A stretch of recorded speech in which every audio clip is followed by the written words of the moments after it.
Welcome to Bedhampton Church. Contact us at www.bedhampton.church. But for now, let's continue that journey with this input.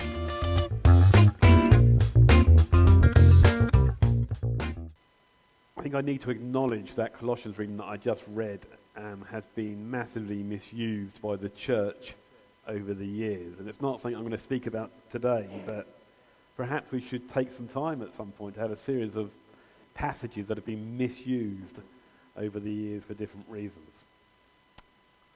But we're going to be talking about our Frontline as ever today.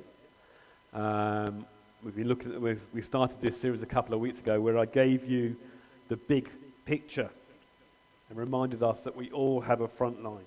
Whether we're in paid work or whether we're not, we have a front line. The people that we mix with during the week. Some of us have an extreme front line, like Mike, where he mixes with lots of people. Others of us maybe just mix with one or two people, but we have a front line. And then last week, Polly looked at modelling godly character on our front line. How do others see us on our front line? Because they probably know that we are Christians, or at least they think we go to church. We'll talk about whether we go to church another time, but they will know it, won't they? And Polly reminded us that whatever's inside of us will come out on our front line. If that's anger and bitterness, that will come out. But if it's the fruit of the Spirit, love, joy, peace, forbearance, kindness, goodness, faithfulness, gentleness, and self-control, that will spill out of our heart as well. And then today, we look at what it means to work on our front line. And I want to make it clear at this point that God is working class. Which I do say with a bit tongue-in-cheek, but if we look straight away at our... get this right? Our work, all. No. This is the problem with having a guy doing the slides as well. There we go. Look at the beginning of our Bible, the very first word there. In the beginning, God created the heavens and earth. And then, so that's a working stance, isn't it? In the beginning, created. But very quickly, by chapter 2, and we're going to be talking more about Sabbath next year as it happens, but by chapter 2, we read, by the seventh day, God has finished the work he had been doing, so that on the seventh day he rested from all his work. Then God blessed the seventh day and made it holy, because he rested from all his work of creating that he had done. Now, whether you look at Genesis as literal or allegoric, the truth is there plain to see. God was at work from the very beginning, from the very day he started, from day one, moment one. So why then do we rush so quickly from that? You may not know this if you haven't reached 50 yet, or if you reached 50 after the age of, or before the age of Facebook. But as soon as you have a 5 in front of the number of your age, Facebook decides that all you care about is retirement. I can testify to that. And it begins telling you how much better retirement is than obviously whatever pitiful work you do right now, and then it starts asking, do you have enough money for retirement? But that isn't the way of God. As we heard in our gospel reading, actually, God has a different plan. Therefore, everyone who hears these words of mine and puts them into practice is like a wise man who built his house on the rock. And now the theologian Polly Honeychurch reminded us last week that when we read the word therefore, we have to ask ourselves, what is that there for? It's sad, but I just can't forget it whenever I look at it now. And it's right, of course, isn't it? When you see the word therefore, you have to say, what has come before this? And what has come before this is the greatest sermon ever told, lasting several days, so be grateful, but lasting several days, where Jesus has been saying to people, this is how you live your life on the front line. This is the way to be an apprentice to Jesus. And as part of that, we read this. So in everything, do to others what you would have them do to you. The golden rule, if you will. Do to others what you would have them do to you. Jesus summarizes all that teaching and says, do to others what you would have them do to you. And then again, we read that, and I read that, so in most things, do to others what you would have them do to you. On a Sunday morning, do to others what you would have them do to you. Perhaps when you hang around with your Christian pals, do to others what you would have them do to you. That's not what it says, is it? It says in everything, do to others what you would have them do to you. Our work on earth is about bringing God's kingdom to the flourishing of God's people. There's no assumption, whatever Facebook says, that you will retire.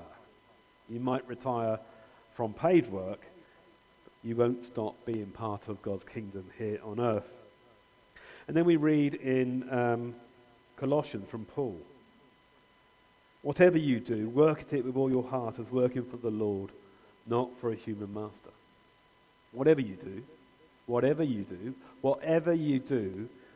at it with all your heart as working for the Lord, not for human master. So what is your work? What is your work? We heard a bit about Mike's earlier on. Mine, up until 8 years ago, was leaving home at some ridiculous hour of the morning, going to a customer site, working with projects on them, and then getting home probably somewhere in the region of 12 hours later. My work right now is a little bit more blurred on the edges because of what I do and who I am. But what is your work? I know we've got doctors in the room. I know we've got all sorts of people. We've heard about Mike and Polly as well. What is your work, though? I know we've got grandmothers in the room whose part of their work is looking after the grandchildren. What is your work? What does it involve? What if your life's work involves helping a neighbour? What if your life's work involves running a children's group when you get home? I was looking at the Vospers earlier on. That's part of their life's work, isn't it? What if your life's work involves looking after a parent? What if your life's work involves washing up for others? The great Thomas Merton was not ashamed to say that washing up was his worship. What if your life work involves praying for and encouraging the grandchildren? What if your life's work is simply being a Christian presence in the place that you are and being someone that they can look at and go, why are they different? What makes them different? Why do they seem to be different to others? What if that's your life work? Well, my friends, in everything you do, do to others what you would have them do to you. Whatever you do, work at it with all your heart as working for the Lord and not for human masters. Did you notice it's not whatever you do as long as it's not too hard? Whatever you do as long as it makes you happy. It's hard. It's it's whatever you do. And that's difficult, isn't it? Because life is hard at times. We've heard some of that this morning already, but life is hard. And yet, whatever we do, we're called to be Jesus in the middle of that, to work as if working for the Lord.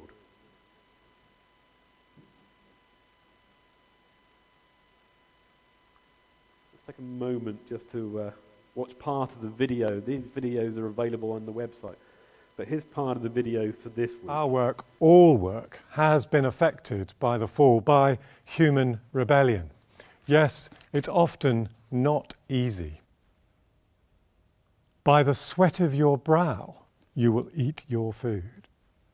The coving falls down. A splodge of cobalt blue splashes onto that freshly painted white skirting. There is frustration and waste and disappointment. But that does not mean that human work has lost its original purpose to contribute to human flourishing to the glory of God. It's still part of God's plan for each of us. Eden was perfect, and there was work to be done. Our world is imperfect, and there's work to be done. As we've seen before, Christ died not only to save people, but to inaugurate the restoration and renewal of the whole universe. And one of the ways we participate in that is through our daily activities. Our brushstrokes can be part of God's bigger picture. Of course, you don't need to be a Christian to paint a room beautifully. Still, as disciples of the Carpenter King, we seek to consciously, intentionally do whatever we do for Jesus, to ask for his wisdom and his Spirit to help us to do it, and to pray that he would use our work to bless others to his glory. Who knows what he may do through it? As Psalm 90 says, "May the Lord establish the work of your hands." God be with you in everything you do this week.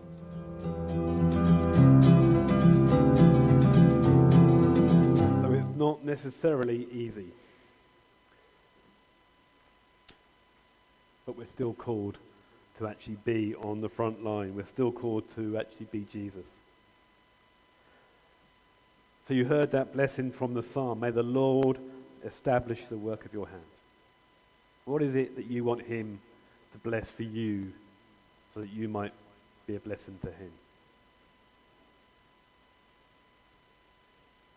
Have a ponder on that.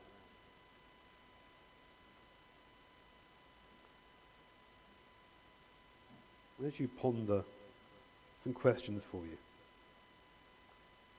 Can I see the people I am working with as created, loved, or longed for by God?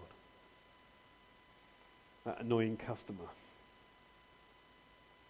that screaming child, that parent whose memory is such they don't even recognize you anymore.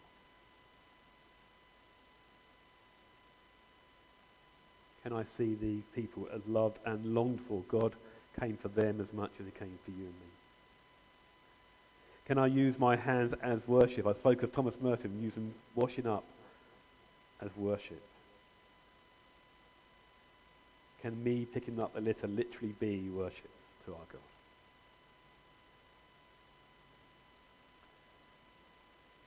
Can we work in a way that reflects the restoration of Christ?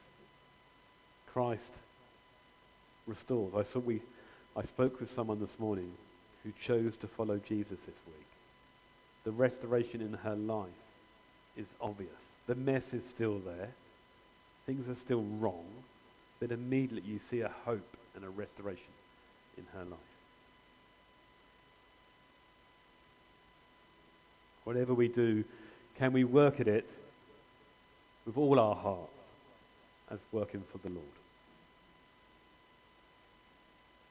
And my friends, may the favour of the Lord our God rest on us and establish the work of our hands. You have been listening to Bedhampton Church. Our prayer is that this helps you journey with Jesus and serve your community by sharing God's love and friendship. Subscribe and join us for more discussion at www.bedhampton.church. All material Creative Commons copyright. Contact us for more details.